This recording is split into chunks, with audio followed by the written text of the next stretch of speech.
We launched with this interview EU Talks in Singapore, a series of short programs in order to introduce topics of common interest for European and Singaporean citizens.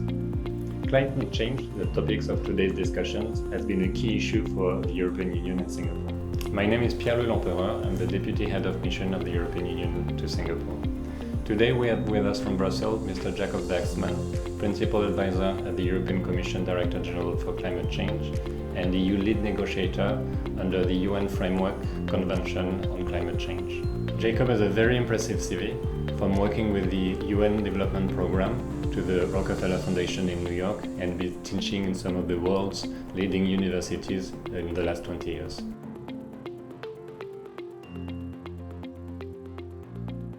Fighting climate change has been a global concern over the years and is now more and more associated to sustainability. Could you tell us why it is so? The science of climate change is many decades old. The understanding that there is this blanket of greenhouse gases that surrounds the planet and keeps it warm and habitable for people and ecosystems, that understanding has been around for a while. And since the Industrial Revolution, when human society increasingly began to rely upon the use of fossil fuels to drive its economy, there has been awareness that the emissions from the combustion, the burning of those fossil fuels, could thicken that blanket and could have an impact on what we call the global average temperatures. So the temperature that is experienced in different climates and different parts of the world's regions.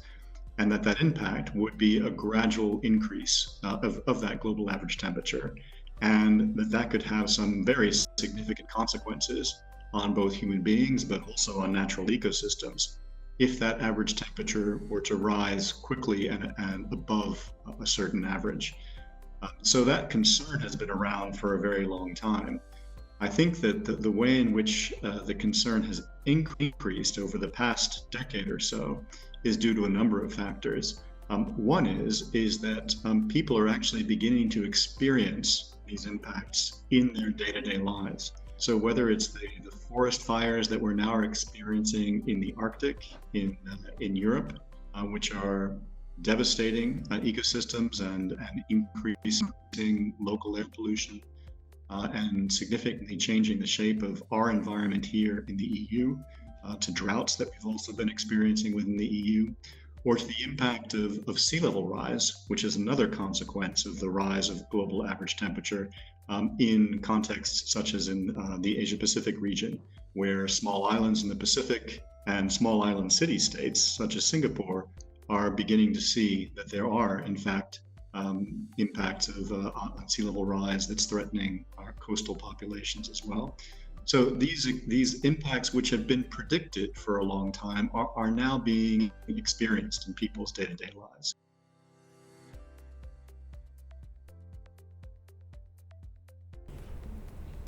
The European Union has been working with a number of countries to tackle climate change in the international context, especially at the UN. Could you tell us more about those negotiations? So we have to work collectively. It's what we call a collective action problem in global environmental discussions. The actions of one country alone or one society alone will not be enough to solve the problem. The way we do that is through international negotiations. The UN recognized the challenge of climate change as being a global challenge that we had to find collective responses and solutions to back in the early 1990s. And we've been working since then on trying to create international treaties and international institutions that could effectively respond to this challenge. The first one was 1992. That's the Framework Convention on Climate Change. We then supplemented that with the Kyoto Protocol in 1997. And most recently, in 2015, we adopted the Paris Agreement, which is now the most universal international environmental agreement addressing the challenge of climate change by committing countries to reduce their emissions, but also to work together to help the most vulnerable in our societies to prepare for the impacts of climate change as well. These treaties essentially work through getting countries to come up with, from their own perspective, what it is that they can do to cut their emissions in a most ambitious way as possible.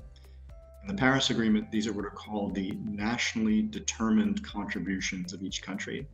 So the EU has one. We've committed at the moment to reducing our greenhouse gas emissions by at least 40% by 2030.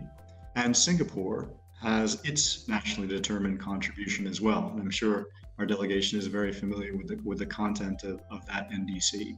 But so do the other 189 or so parties to the Paris Agreement. Each of them must have one of these nationally determined contributions in order to become a party to Paris, and they all do.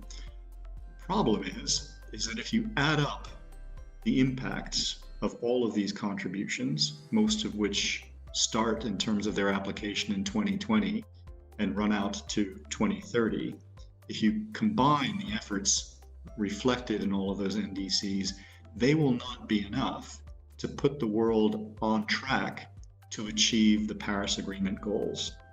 Paris Agreement goals are to prevent global average temperature rises as a result of greenhouse gas emissions from rising above 2 degrees Celsius in terms of their global average.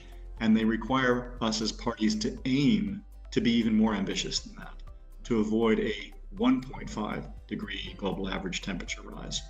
And when you add up the NDCs, we're not on the right pathway to do that. And the way in which the Paris Agreement addresses that challenge is by putting in place what we call an ambition cycle. So every 5 years, parties are supposed to go back to those NDCs that they've committed to, look at what the science tells us, and to come back with an even more ambitious set of targets as a result of what science is telling us. The first of those ambition cycles is in fact scheduled to happen this year. So by the end of 2020, we're supposed to have looked at the commitments that we came up with in Paris in 2015 and to have adjusted them or enhanced them accordingly. And so the EU is working on that. The European Commission, under the new Commission, which started at the end of last year and really started getting going this year, is working on strengthening our commitments as the EU. This is part of what we call the European Green Deal, which is the big policy manifesto that the von der Leyen Commission, the current Commission under the European Commission, came forward with, and that reflects a very high level of ambition for the European Union. And we're in the process now as the Commission of helping to design that new target.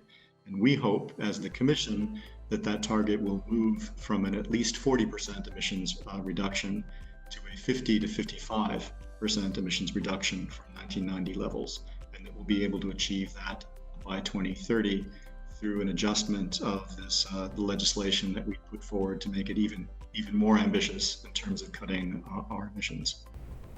Thank you for your time and your insight, Jacob. You have been watching EU Talks in Singapore with today's guests, Jacob Werksman, EU Lead Negotiator on Climate Change.